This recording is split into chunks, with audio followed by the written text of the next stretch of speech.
Bonjour et bienvenue dans ce podcast, un podcast pour créer sa vie en alignement avec ce que l'on porte, pour créer une vie pleine de sens. Qui suis-je? Je m'appelle Julie, j'ai tout quitté pour tout créer. C'était à la mi-juin 2025, j'ai pris ma valise, je suis partie dans le sud-ouest avec pour rappel d'aligner ma vie avec tout ce que je portais à l'intérieur de moi. Donc je vis transformation sur transformation parce que ce qui m'arrive depuis 5 mois, c'est énorme. Et aujourd'hui, créer cette chaîne, c'est une évidence en fait. Parce que déjà transmettre, c'est évident pour moi depuis plusieurs années déjà. Mais créer cette chaîne, c'est le prolongement de mon expérience. Donc c'est avec grand plaisir que je vais partager déjà des éléments de mon vécu, des déclics, des compréhensions afin d'aider les personnes qui trouvent une résonance dans son type de parcours à suivre leurs élans profonds. Parce que c'est trop important. Donc voilà, je suis partie avec ma grosse valise. Ma vie est en totale transformation. Enfin, j'y reviendrai dans d'autres podcasts évidemment, mais là, on va structurer ce podcast autour de 3 thématiques. La première étant d'identifier une direction juste, même si elle peut sembler déraisonnée pour d'autres personnes et parfois même déraisonnée pour nous-mêmes. Quand le mental nous rattrape et qu'on va se dire mais qu'est-ce que je suis en train de faire? Mais c'est n'importe quoi, mais je vais quand même pas aller dans cette direction. Et puis que d'autres personnes éventuellement appuient la voix de notre mental, c'est pas forcément évident. Alors, comment on identifie une direction juste? Je sais qu'il y a pas mal de personnes qui peuvent se demander comment on fait la différence entre ce qui vient du mental et ce qui vient de l'intuition, de l'être un peu plus profond. C'est cette vibration vraiment de joie. C'est ce sentiment d'expansion vraiment très fort. C'est une joie qui n'est pas émotionnelle. C'est une joie qui est cellulaire, qui est très très profonde et qui touche vraiment l'être essentiel, qui touche vraiment ce qu'on est, quoi. On sent que ça vient d'un élan qui est il vient des profondeurs, quoi. Et c'est vraiment vibratoire. Voilà, c'est pas émotionnel, c'est vibratoire. Et cet élan, cette direction, cette justesse, parfois elle est ressentie depuis longtemps. On ne passe pas forcément à l'action à ce moment-là. Et parfois, cet élan, cette direction juste, elle vient nous chercher de manière soudaine, de manière fracassante, comme pour réorienter complètement notre chemin vers autre chose. Et ça peut être confrontant parce qu'on se dit, mais j'avais pas forcément prévu ça, quoi. Alors effectivement, on n'avait pas forcément prévu ça. Des fois, c'est comme si c'était, on va dire, la suite logique de quelque chose. Mais à d'autres moments, ça nous amène vers quelque chose qu'on n'avait pas du tout prévu. Et pourtant, on sent l'appel, on sent cette expansion qui nous dirige vers cette direction. Donc, tantôt, ça peut venir nous chercher quand on s'y attend pas. Et tantôt, c'est nous qui pouvons aller toucher du doigt cet espace-là, d'aller chercher nos idées inspirées, d'aller chercher nos élans, d'aller chercher une direction. En faisant par exemple le vide, en allant nous ressourcer dans un endroit, en faisant le calme à l'intérieur de nous, des fois en prenant notre douche aussi. Moi je sais que l'eau chez moi c'est une sorte de conducteur et ça l'est chez beaucoup de gens. Donc se créer un espace comme ça où on n'est pas forcément dans l'idée d'une recherche quelconque, mais juste on se laisse traverser par un moment de détente, un moment de calme, un moment de contemplation dans la nature, je ne sais pas, c'est vous qui voyez. Ça peut ouvrir la porte à ce type d'élan, à ce type de justesse. Tout d'un coup, paf, il y a quelque chose qui surgit, on ressent cette joie intérieure, on sent que c'est un potentiel à activer, quelque chose qui va vraiment nous porter sur notre chemin, quoi.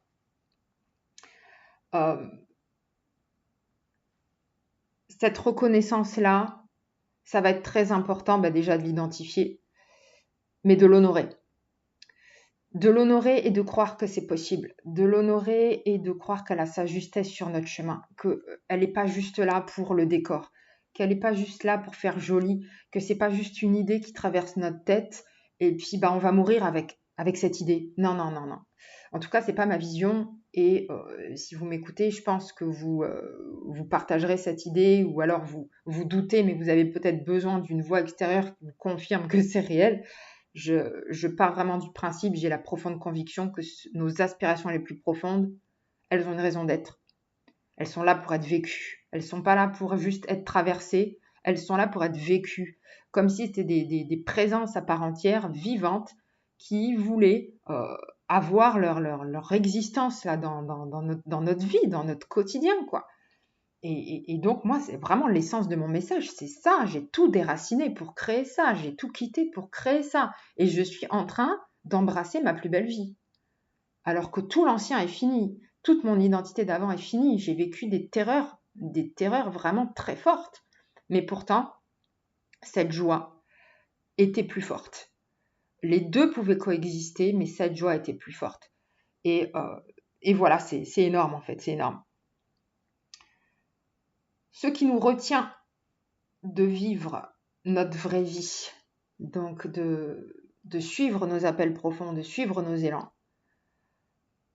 Alors je dirais que le noyau dur de ce qui nous retient, c'est ça. C'est le fait de croire que c'est pas possible. C'est le fait de penser que c'est inaccessible. C'est le fait de croire que c'est en dehors de notre portée.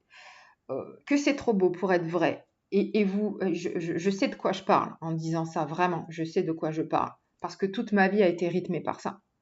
En tout cas, de nombreuses choses de ma vie ont été rythmées par ça. Et j'ai décidé de briser ça, mais vraiment de casser ce cycle-là et de reprogrammer, de reparamétrer toutes mes croyances pour créer toute ma vie.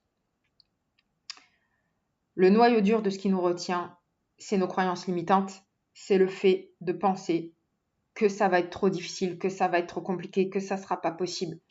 Alors après, on pourra aller plus dans le vif du sujet, évidemment, dans d'autres podcasts sur ce qui nous retient. Mais disons qu'il peut y avoir un rythme de vie effréné, avec des obligations, avec peut-être des enfants en bas âge, etc., qui ont des besoins spécifiques. Alors évidemment, c'est à prendre en compte, hein. Je ne dis pas qu'il faut fermer les yeux sur ça, mais rien n'est figé dans la vie. C'est pas parce qu'à l'heure actuelle, vous vivez peut-être un quotidien qui est compliqué, qui vous semble lourd, qui vous semble écrasant par rapport à ce que vous voudriez accomplir, que c'est figé dans le marbre et que rien ne va bouger et que vous ne pouvez pas vous autoriser à le vivre à un moment donné. Tout est toujours question d'autorisation intérieure. C'est le point central, c'est ça.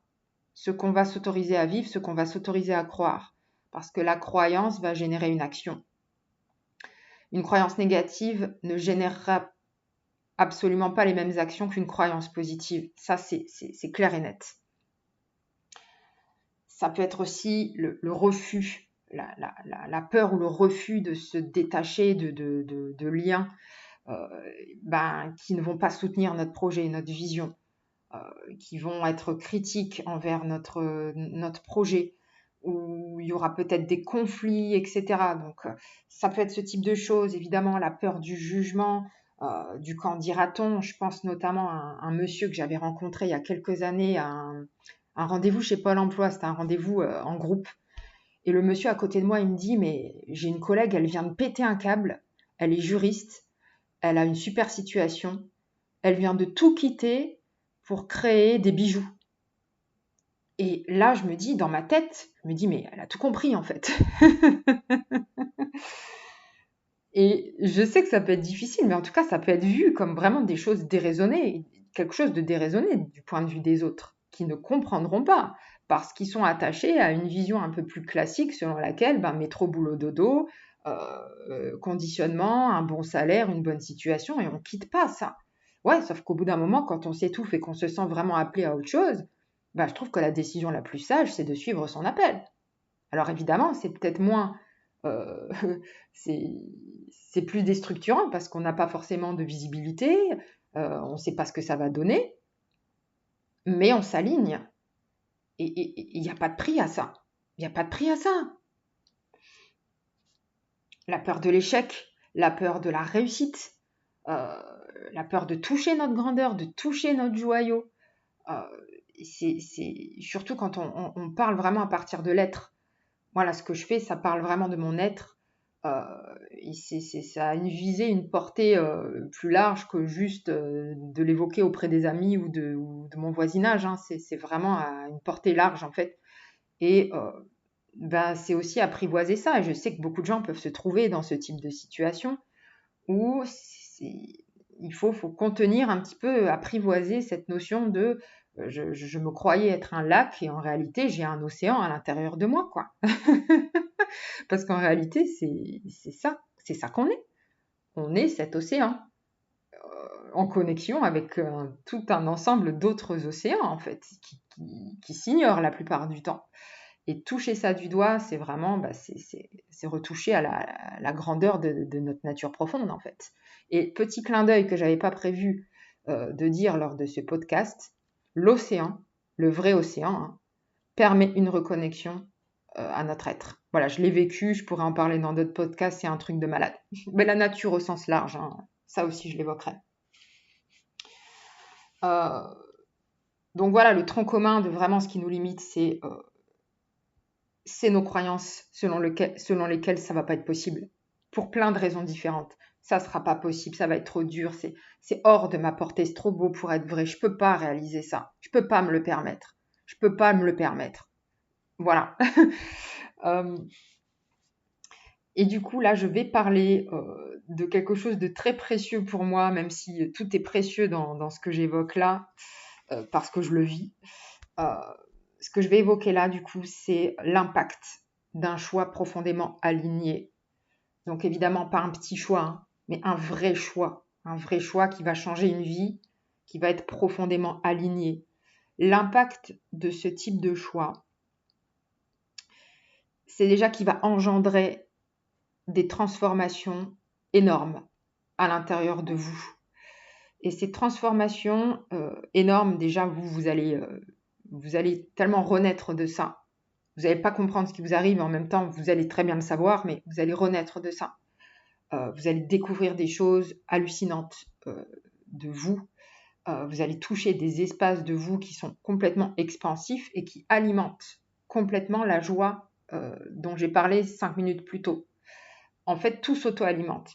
Et l'impact d'un tel choix, c'est vraiment prendre conscience de nos transformations intérieures et de comment nos transformations intérieures ont un impact sur l'extérieur, en fait. Et comment les gens nous le disent aussi. Voilà, il y a des gens qui me disent « Mais qu'est-ce qui t'est arrivé ? Qu'est-ce qui t'arrive ? Je ne te reconnais pas. » Alors effectivement, depuis 5 mois, moi, je vis transformation sur transformation, surtout depuis 2 mois où j'ai trouvé mon logement, parce que j'ai erré pendant tout l'été d'un endroit à l'autre. Enfin, ça m'a ouvert d'autres espaces, hein, mais c'est vrai que depuis que j'ai trouvé vraiment mon logement, ça s'enchaîne à une vitesse très, très rapide, où chaque jour est différent de la veille. Donc l'impact de ce type de choix, c'est la transformation en fait. La transformation de votre intériorité, la transformation de votre vie, et comment l'extérieur se remanie par rapport à ça. Donc en fait, vous découvrez à partir de ce choix que vous êtes créateur de votre vie, que vous êtes créateur de plein de choses en fait qui arrivent en résonance parfaite avec ça. C'est comme si vous ouvriez un portail en fait. Et ça, moi, je m'en suis rendu compte. Enfin, je savais qu'on était créateur. Je le savais en théorie, si vous voulez. Mais le jour où j'ai pris mon billet de train, donc c'était quelques jours avant mon départ, le jour où j'ai pris mon billet de train, le jour même, il a commencé à se passer des synchronisations de fou. Alors quand ça arrive une fois, on sourit. Mais quand c'est tous les jours, plusieurs fois par jour, on se dit, bon là, j'ai craqué quelque chose en fait dans l'espace-temps, dans la matière. Je ne sais pas trop comment je peux expliquer ça, mais je pense que vous voyez ce que je veux dire. Où là, je me suis dit, j'ai profondément réalisé que je créais ma réalité, que je créais ma réalité, que je créais ma vie, que j'étais créatrice, quoi. Mais ça, c'est juste waouh. Quand on se rend compte de ça, c'est waouh, en fait. Et du coup, là, j'ai vécu vraiment des synchronicités, des clins d'œil de la vie, des événements, mais improbables, à des endroits improbables, où on se dit, mais comment c'est possible? Comment c'est possible de vivre ça? Je me suis retrouvée cet été, c'était peu de temps après, hein, avec mon sac à dos, mes baskets, j'étais sur le bassin d'Arcachon, je voulais découvrir une ville. Je me retrouve à un feu rouge avec un monsieur qui arrive au même moment à pied à côté de moi au feu rouge. Et il me dit qu'est-ce que vous faites? Vous venez d'où? Donc je lui explique un petit peu mon cheminement. Et donc je lui explique aussi que je suis dans l'accompagnement de la personne, etc. Enfin, voilà. Et il me dit, ah tiens, c'est marrant, là je vais juste voir mon amie, elle accompagne des gens aussi, elle est dans l'aide à la personne, donnez-moi votre numéro, et dès que j'arrive chez elle, elle vous appelle. Et il me dit, vous savez, il n'y a pas de hasard dans la vie, hein. Donc bon, il prêchait une convaincue, mais bon. Donc je lui laisse mon numéro, et moi je m'assois, parce que je m'assois sur un banc de la ville, je savais qu'elle allait m'appeler, donc là elle m'appelle, et pendant 1h30 on reste au téléphone, on a plein de choses à se raconter, il y a une grosse résonance, et elle me dit, écoute, pour moi si tu as besoin, ça sera un très grand plaisir de t'héberger plusieurs mois chez moi, et on ira faire du bateau sur le bassin d'Arcachon, parce que je viens d'avoir mon permis bateau. Voilà comment ce genre de choses se mettent en place à des endroits mais totalement improbables, quoi. Et quelques heures après, je devais aller à un endroit, je tombe sur une personne, je lui dis mais est-ce que vous savez où ça se trouve? Et la personne me dit mais c'est exactement là où je vais, je vous y emmène. Voilà. Et ça, c'était mais continuel. Donc au bout d'un moment, on se dit, malgré la peur, je suis sur mon chemin. Et je me suis jamais sentie autant sur mon chemin que à partir du moment où j'ai pris mon billet de train pour tout quitter. Alors ça peut sembler complètement paradoxal, hein. Il y a des personnes qui peuvent penser que c'est fou, mais c'était pas une fuite, c'était tellement aligné depuis de nombreux mois en fait, qu'au bout d'un moment, même si j'avais quand même préparé le terrain avant en retirant des grosses ficelles de ma vie, là c'était vraiment le plus gros, le plus gros du gros, c'était de prendre le billet de train et de se tirer, quoi. Et surtout de partir avec ce type d'aspiration qui est vraiment l'aspiration de toute ma vie, quoi. Et j'ai vécu des terreurs pas possibles, hein, mais la joie a pris le dessus. C'est-à-dire que les deux peuvent coexister, et malgré la terreur, on se sent vraiment sur notre chemin. Et je me suis sentie sur mon chemin, et comme si la vie, elle me parlait, quoi, directement, depuis que j'avais pris cette décision. Enfin, le truc de fou, quoi. Donc voilà, pour ce premier podcast, j'ai plein de choses à dire. Si vous voulez, si vous êtes rentré en résonance, je suppose que si vous êtes resté jusque-là, c'est que c'est le cas. N'hésitez pas à mettre un pouce, à partager, à vous abonner afin de faire, de participer au développement de ce podcast. Comme je le disais, là, je suis beaucoup dans l'expression, la transmission. Moi, à la base, je suis psychologue, hein, donc il y a plusieurs années, j'étais beaucoup dans l'écoute. Et maintenant, je suis dans l'expression, la transmission au sens large. Donc, les accompagnements, oui, j'en fais toujours, mais plutôt maintenant holistique, hein, vraiment relié à l'être, où je m'exprime de manière beaucoup plus libre. Et parce que déjà, à l'époque, le fait d'être dans des choses très codifiées, universitaires, déjà, ça ne me plaisait pas. Il y avait quelque chose qui coinçait, quoi. Donc, voilà. Je vous souhaite une bonne journée, bonne soirée, selon le moment. Et je vous dis à très vite pour un nouveau podcast. Prenez soin de vous. À très bientôt.